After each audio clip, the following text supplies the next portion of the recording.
ज्योतिष शास्त्र के ऐसे सूत्र जो सीधे फलित हो जाते हैं और सामने वाले के व्यक्तित्व को जानने में आपकी बहुत ज़्यादा सहायता करते हैं। आप एक सूत्र से ही सामने वाले का व्यक्तित्व भी देख सकते हैं। ज्योतिष सिखाने के उद्देश्य से मैं ये सूत्र बताता हूँ, बाकी मेरा कोई ऐसा उद्देश्य नहीं है। मैं कोई कक्षा क्लास किसी मित्र ने पूछा चलाते नहीं चलाता हूँ, यहीं सीख लीजिए जो बता रहा हूँ। कोई प्रश्न हो तो यहीं कर दीजिए, उत्तर दे देता हूँ। जैसे एक प्रश्न का उत्तर अभी दे रहा हूँ। जय भोलेनाथ, जय जगन्नाथ। किसी मित्र ने पूछा सप्तम भाव में केतु, सूर्य, राहु, शनि में से कोई ग्रह हो और गुरु की दृष्टि सप्तम भाव पर न हो तो क्या होता है। देखिए, यदि सप्तमेश भी इस स्थिति में पीड़ित हो जाए तो पहली बात तो विवाह होता नहीं है, होता है तो टिकता नहीं है, तलाक के प्रबल योग होते हैं। और कहीं पंचमेश भी पीड़ित है तो फिर कुछ नहीं है, खेल खत्म हो गया है। इसका अर्थ है कि कुछ भी नहीं है, खेल खत्म है। फिर अगर चंद्रमा अष्टम भाव में हो तो अटैचमेंट करने में ऐसे जातक को एक दिन से भी कम समय लगता है। एक दिन में किसी से भावनात्मक रूप से जुड़ जाएगा। अटैचमेंट क्या होता है, अष्टम भाव में चंद्र वाले जातक से सीखना चाहिए। गुरु अगर लगन भाव में हो, नवम भाव में हो या द्वितीय भाव में हो, थोड़ा शुभ अवस्था में हो, सामान्य शुभ अवस्था में भी यह सूत्र फलित हो जाएगा। तो ऐसा जातक चाहे उसको कोई भी धोखा दे दे, ठगी कर ले, कपट कर ले, वो कोई एक्शन नहीं लेता है। वो ईश्वर भगवान के भरोसे सब छोड़ देता है। बार बार भी वो सबको या एक को ही बार बार माफ कर देता है। ऐसा जातक शत्रु से भी इंतकाम बदला नहीं लेता है, सब ईश्वर के भरोसे छोड़ देता है।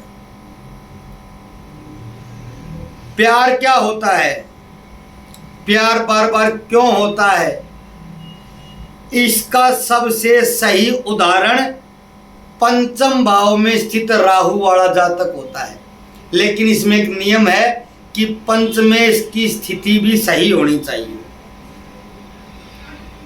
धोखा क्या होता है, जिंदगी में धोखा कितना मिल सकता है, कितना मिलेगा, ये सब यदि आपने देखना है तो जिसके लगन में शनि और राहु की युति हो उस जातक से सीखिए।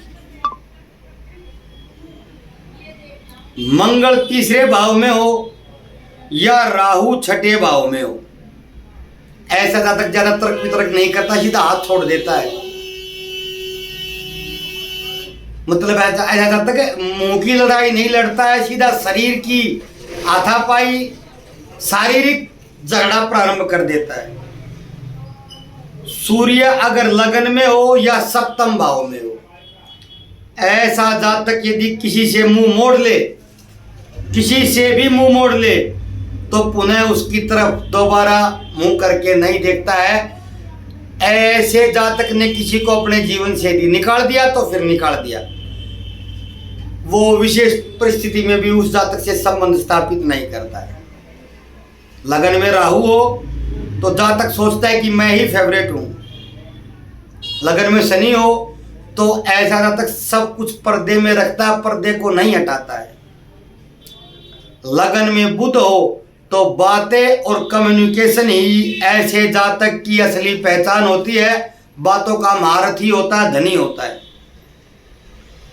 लगन में मंगल स्थित हो तो जो है अभी है, यही है, भविष्य में क्या होगा किसे पता। अर्थात ऐसा जातक वर्तमान में जीता और मेहनती होता है, कर्मठ होता है। लगन में शुक्र स्थित हो तो जातक श्रृंगार, भोग, ऐश्वर्य, इससे अधिक कुछ नहीं सोचता है। उसके आनंद बने रहे, बाकी दुनिया भाड़ में जाए। लेकिन स्थिति भी देखी जाएगी, लेकिन कम या ज्यादा फलित हो ही जाएगा। लगन में यदि देवगुरु बृहस्पति स्थित हो तो चार लोगों के सामने ऐसे जातक की बड़ाई हो जाए, नाम हो जाए, सम्मान हो जाए, बाकी उसको कुछ नहीं चाहिए। लगन में सूर्य हो तो उसका सम्मान करना ही पड़ता है, नहीं तो वो अपने रास्ते आपसे अलग कर लेता है। आप अपने रास्ते जाइए, भाड़ में जाइए, उसका सम्मान करेंगे, रिस्पेक्ट करेंगे तो ही वो आपकी बात करेगा, आपसे संबंध रखेगा, आपकी बात सुनेगा। लगन में केतु हो तो ऐसा जातक सब कुछ होने के बाद भी अकेला रहना पसंद करता है। राहु की महादशा अंतर्दशा हो तो गहरी सांस लेने का अभ्यास करना चाहिए। यदि आप दिन में कई बार गहरी सांस लेते हैं तो राहु आपको भ्रमित कम कर पाता है या न के बराबर कर पाता है। और राहु छठे भाव में हो तो झुकेगा नहीं ऐसा जातक। तीसरे में भी नियम लागू होता है, छठे में भी लागू होता है। और राहु छठे वाले को सामने वाला जितनी अभद्र भाषा का प्रयोग करेगा, जितनी गालियां देगा, जितना नीचा गिराने की कोशिश प्रयास करेगा, ऐसा जातक उतना ही ऊंचा उठते जाता है। और जो उसको कहने वाला है उसको प्रकृति सजा अवश्य देती है। छठे भाव में राहु वाले जातक का बुरा चाहने वाला सुखी नहीं रह सकता है। मेरा आजमाया हुआ सूत्र है कई बार। और यदि आपको राहु की महादशा अंतर्दशा चली हुई है तो लंबी लंबी सांस लेने का अभ्यास करें दिन में कई बार, जिसे डीप ब्रीथिंग कहते हैं।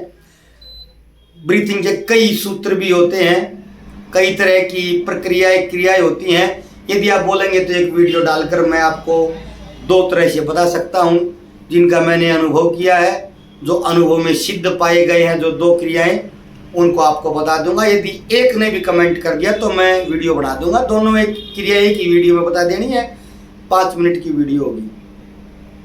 गुरु केतु की युति शुभ भाव में हो तो ऐसा जातक कहीं सुनसान बियाबान में भी जाएगा तो वहां पर भी लोगों की भीड़ लगा देता है।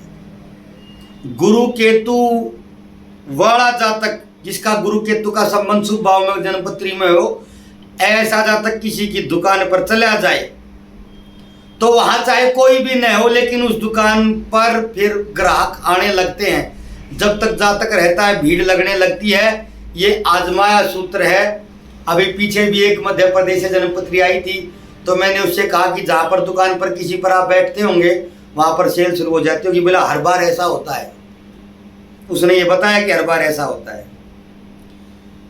चंद्रमा जिस इंसान का जितना ज्यादा पीड़ित होता है, विचित्र सूत्र है लेकिन सिद्ध है, स्वयं सिद्ध है।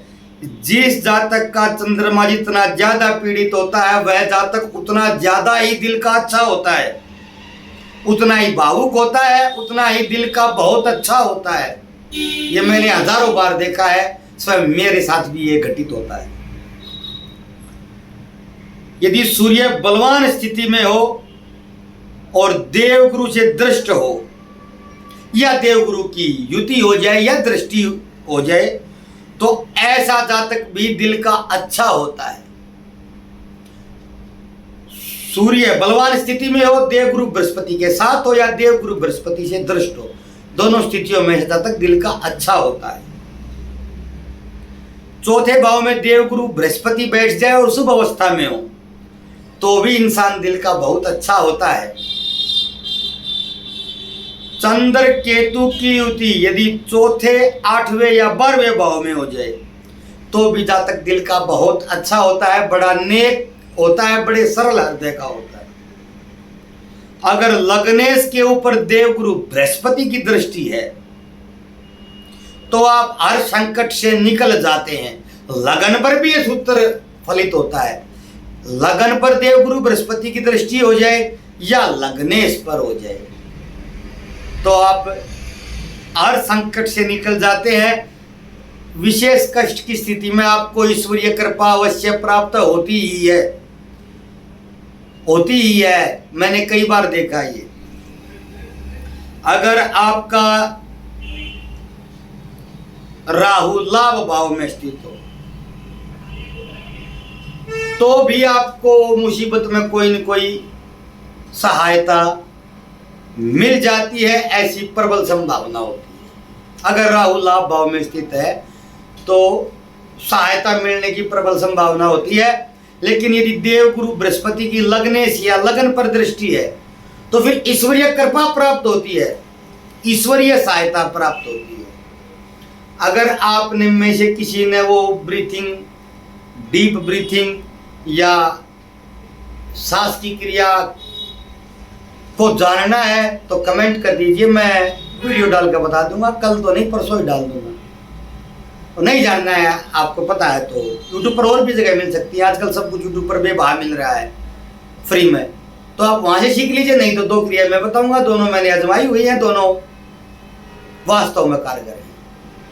वो मानसिक भ्रम को दूर करती है और भ्रम ही राहु है। राहु जब भी कार्य करता है तो मानसिक भ्रम के द्वारा करता है। जब भी भ्रम लगे वो आप क्रिया शुरू कर दीजिए, 5 से 7 मिनट में आपको लाभ प्राप्त हो जाएगा। मानसिक भ्रम अवसाद एकदम से दूर हो जाता है। आशा है वीडियो आपको पसंद आएगी। अच्छी लगे तो कमेंट करें, कोई प्रश्न हो तो भी कमेंट कर दे। जैसे एक प्रश्न का उत्तर दिया, आपके का भी देने का प्रयास करूंगा जितना दे पाऊंगा। अब जिस चीज़ का नहीं पता उसका तो कैसे बताऊंगा, और हर चीज़ मैं जानता हूँ ऐसा अष्टावक्र में नहीं हूँ। धन्यवाद। जय भोलेनाथ, जय जगन्नाथ।